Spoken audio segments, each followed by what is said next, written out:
Bismillahirrahmanirrahim. Ini sedikit saya paparkan mengenai, nah yang tadi dulu Pak, yang tadi Pak. Gini-gini lah warungnya. Itu warungnya seperti ini. Itu ada tulisan kios-kios warga, nama toko, yang di bawah itu ada gambar-gambar. Itu nanti akan menjadi letak spot-spot iklan Pak. Itu yang disebut nanti dengan black margin. Makanya untuk bergabung bersama kami nanti ada klausal bahwa titik-titik penempatan tata letak semuanya harus sesuai dengan kesepakatan bersama kami. Nggak bisa tiba-tiba si warung A nyimpan aqua di atas, si warung B aqua di mana gitu, nggak bisa. Semua harus satu titik, satu seragam dengan kita. Karena semua ada nilainya.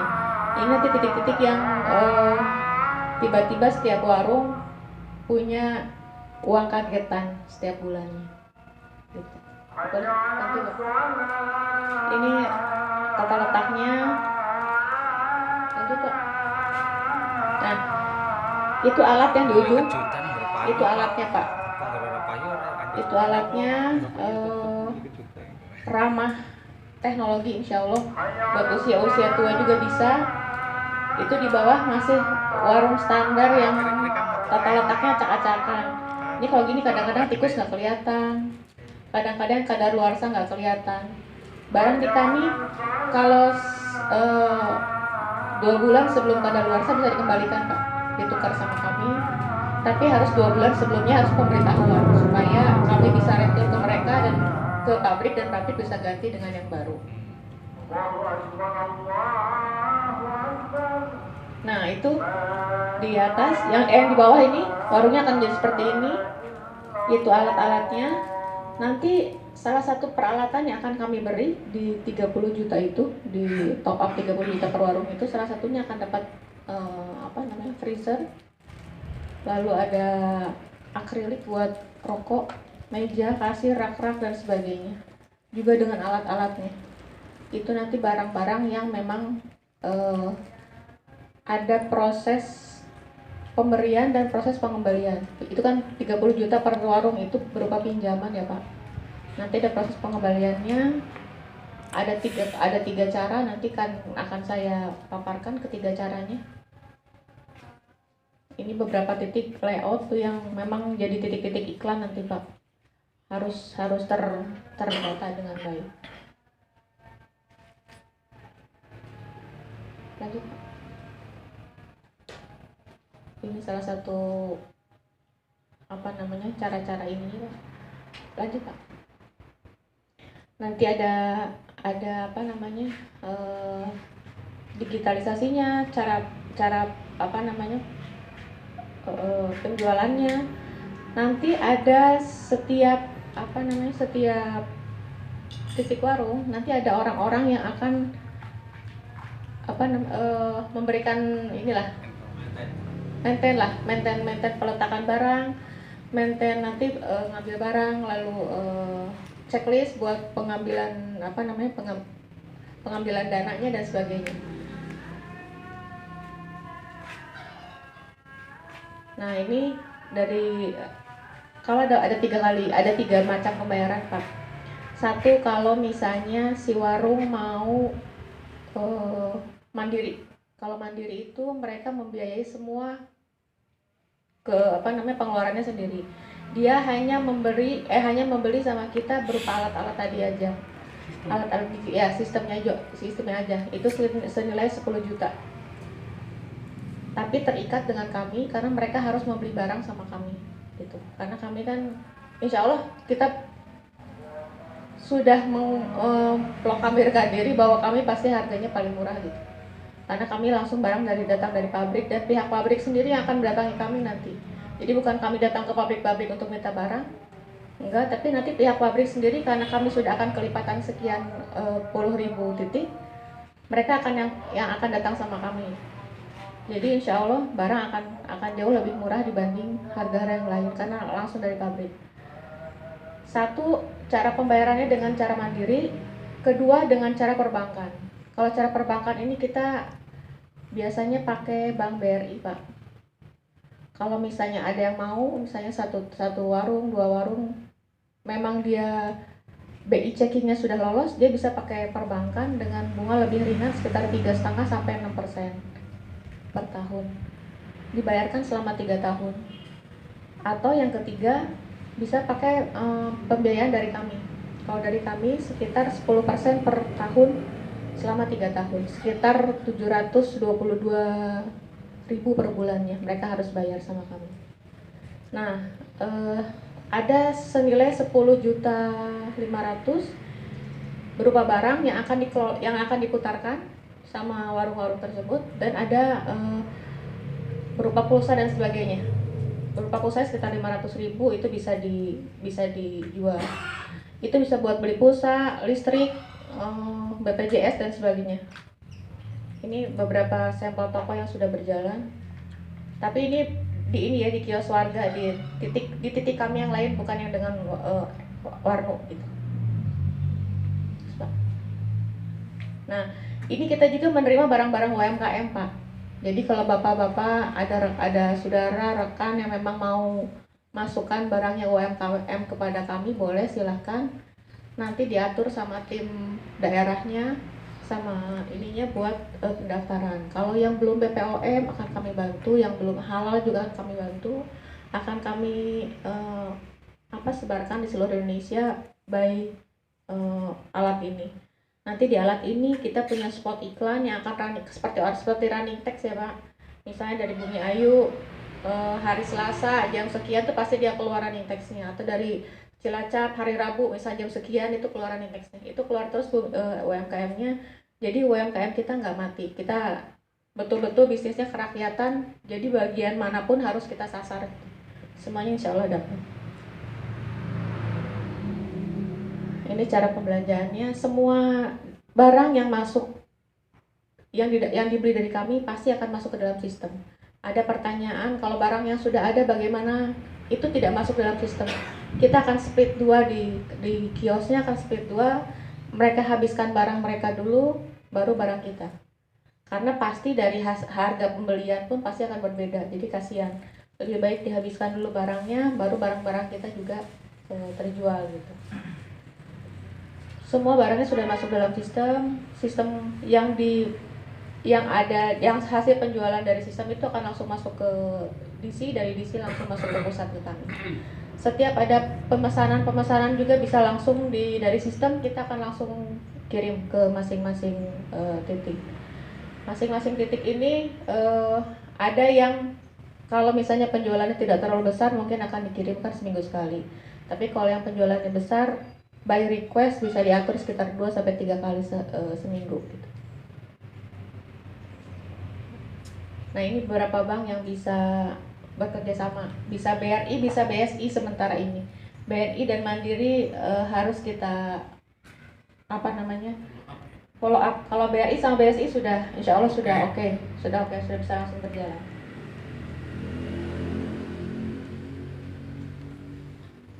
Ini beberapa persentasi Pak. Kalau misalnya di Indomaret itu keuntungannya mereka lumayan 25-30% per barang. Kalau di kita harga harus flat nanti sama supaya lebih murah, itu sekitar 10-14%. Jadi memang harga yang ditawarkan pada konsumen akan jauh lebih murah.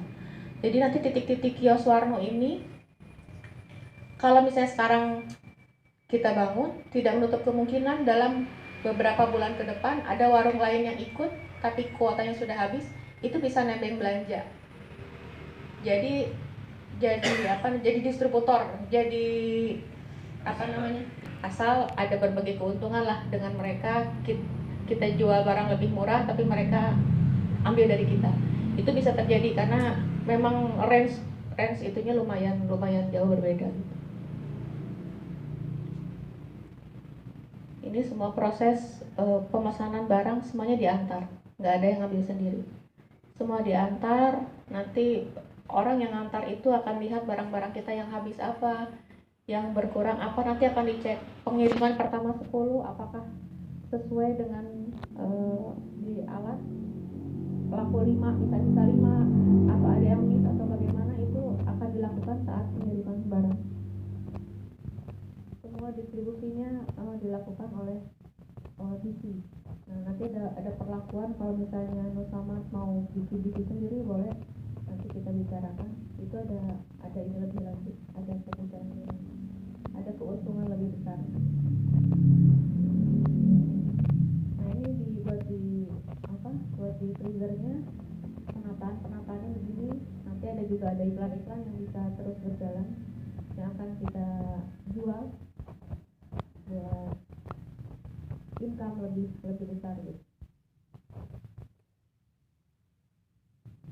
Ini alatnya nanti Pak, alatnya seperti ini. Insya Allah yang udah usia uzur juga, usia lebih matang, insya Allah bisa menggunakan, karena kemarin sampai yang 60 tahun, 65 tahun bisa pakai ini.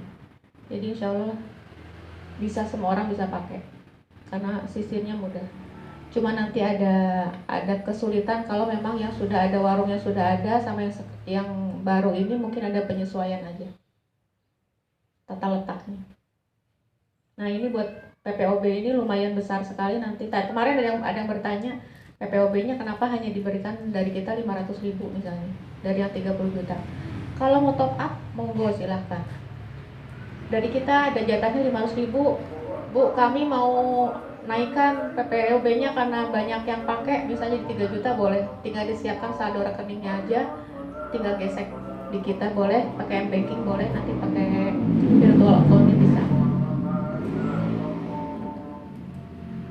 Ini bisa beberapa yang bisa dikreditkan, ada motor, baju, elektronik, dan sebagainya. Ini nanti bisa dan nanti ada proses, insya Allah akan bergabung dengan kita Brilink Pak. Brilink itu ada orang yang misalnya mau kirim dana ke anaknya apa kemana, nggak usah ke bank, bisa lewat warung itu, ataupun mengambil bisa lewat warung itu, dengan syarat mereka harus sudah punya account di BRI, jadi lebih aman. Jadi nggak usah jauh-jauh, satu warung sudah menyediakan segala macam, supermarket, penyediaan toko alat-alat, perbankan, satu warung bisa melakukan itu semua. Ini nanti cara penataan. Semua tertata begini nanti. Sementara ini ada yang ditanyakan?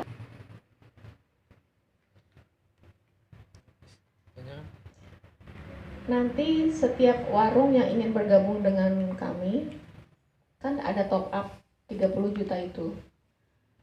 Salah satu persyaratannya harus sudah punya account di bank masing-masing senilai 10%. Jadi kalau saya Pak Aslah misalnya mau bergabung dengan kami di banknya sendiri, di BRI, dia harus sudah punya akun 10% senilai 3 juta. Kenapa kami lakukan seperti itu? Supaya tidak ada uang yang beredar. Jadi kami menggunakan perbankan keseluruhannya, mau M-Banking, mau nanti ada checkernya, ada orang kita yang sweep ke warung, itu akan berjalan, tapi semuanya perbankan, nggak ada yang nggak perbankan. Nanti kalau misalnya kita sudah punya toko, kebutuhan kita nggak di 30 juta tapi di 100 juta misalnya, dengan modal sendiri, asal beli dari kami dengan harga murah, bisa, silahkan. Tapi persyaratan itu, pengambilan pokoknya harus 10% sudah ada di account, semuanya by perbankan. Begitu. Ada yang tanyakan lagi? Ya. Ini ada kriteria tadi, ada yang warung yang sudah eksis bisa kredit, atau bahkan ada yang baru. Ketika warung yang sudah berjalan, kalau kondisi normal, ketika bergabung dengan warung justru akan mengeluarkan sebuah biaya tambahan, yaitu peralatan. Feedbacknya apa ketika toko yang warung yang sudah ada harus bergabung dengan warung? Itu yang pertama.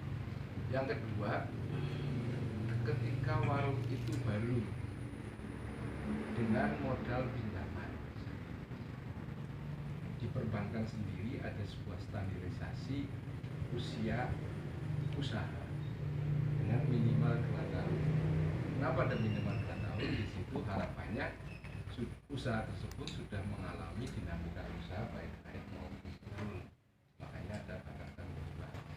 Ketika langkah pertama kita sudah dihadapkan dengan permodalan pinjam, sedangkan usaha yang mau kita jalani ini tahu secara market, secara konsep, apakah itu tidak menjadikan sebuah dilematis gitu,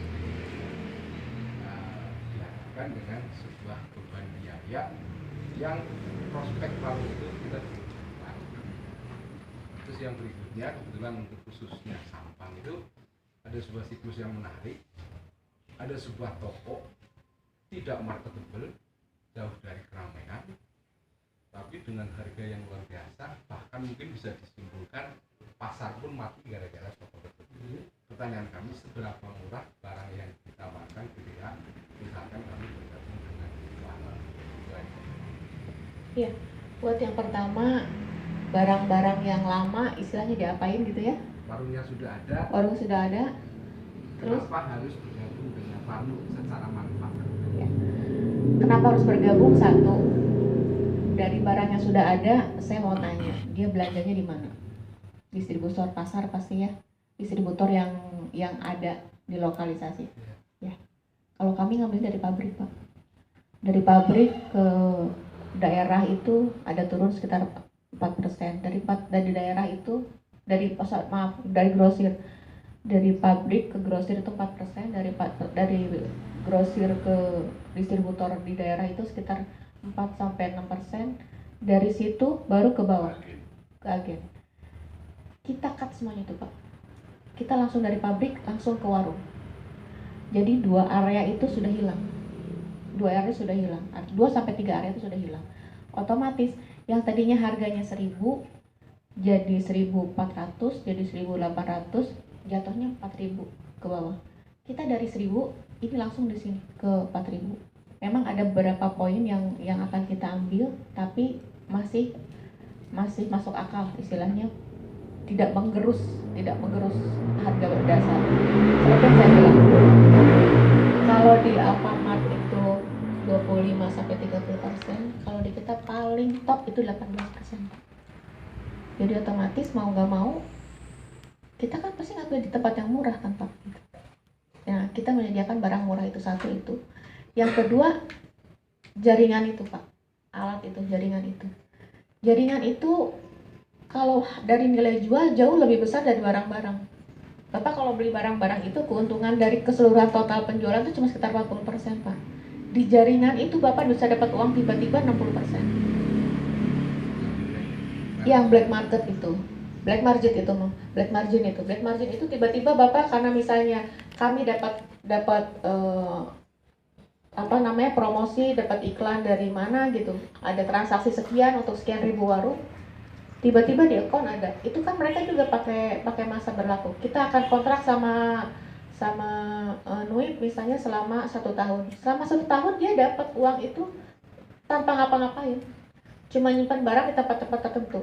Itu hanya satu daerah dilakukan kan tidak mungkin sebesar itu. Kalau misalnya mungkin ada yang nyimpan titip poster misalnya, rokok, belum tentu juga ada uangnya, ya kan? Hanya titip poster aja supaya dagangan dia laku. Kalau kita enggak, setiap poster yang nempel itu ada nilainya. Bahkan nanti kalau ada pemilihan bupati, tinggal menang-menangan tuh banyak-banyakan iklannya. Silakan itu. Satu itu. Yang kedua Pak, pertanyaan kedua? Yang sebentar ya, dari toko soalnya. Ini layak atau tidak melakukan pinjaman? Biasanya kalau misalnya kita banyaknya nyari warungnya sudah jadi. Kenapa? Kita ada lihat mereka sudah bisa, mereka perputaran perharinya berapa, kayak misalnya perputaran perharinya berapa, ada yang 1 juta, ada yang 2 juta, kita bisa ambil itu, satu itu. Kalau yang belum, yang baru, kita lihat di sekitar dia kakaknya berapa banyak, kemungkinan belanjanya berapa banyak. Ada yang kadang-kadang, Bu, saya punya rumah di pinggir jalan, panjang jalan itu udah toko semua, saya mau buka bisa nggak? Bisa, silahkan, akan kami fasilitasi. Kenapa? kemungkinan lakunya juga besar gitu. Jadi kita nggak sembarang tiba-tiba di tempat yang sepi, Bu saya pengen buka, ya nggak juga. ada tim yang menyeleksi itu layak atau tidak gitu. Kalau yang baru, kalau yang lama pasti sudah ada listnya. Jadi kalau misalnya dari tim Cilacap mau itu dibanding, boleh di Brebes kayaknya sudah banyak yang siap. Nanti dilihat kriterianya seperti apa, yang bisa ikutan sama yang enggak gitu. Nanti insya Allah sih perkiraan kami mudah-mudahan tepat, Warmu ini akan jadi eksklusif Pak. Akan jadi eksklusif, kenapa? Karena tembakan pertama ya hanya itu aja yang akan dibuka. Berikutnya mungkin setelah menunggu sekian daerah dulu terbuka baru akan membuka tahap 2. Jadi penyeleksian diharapkan lebih ketat lah, lebih baik.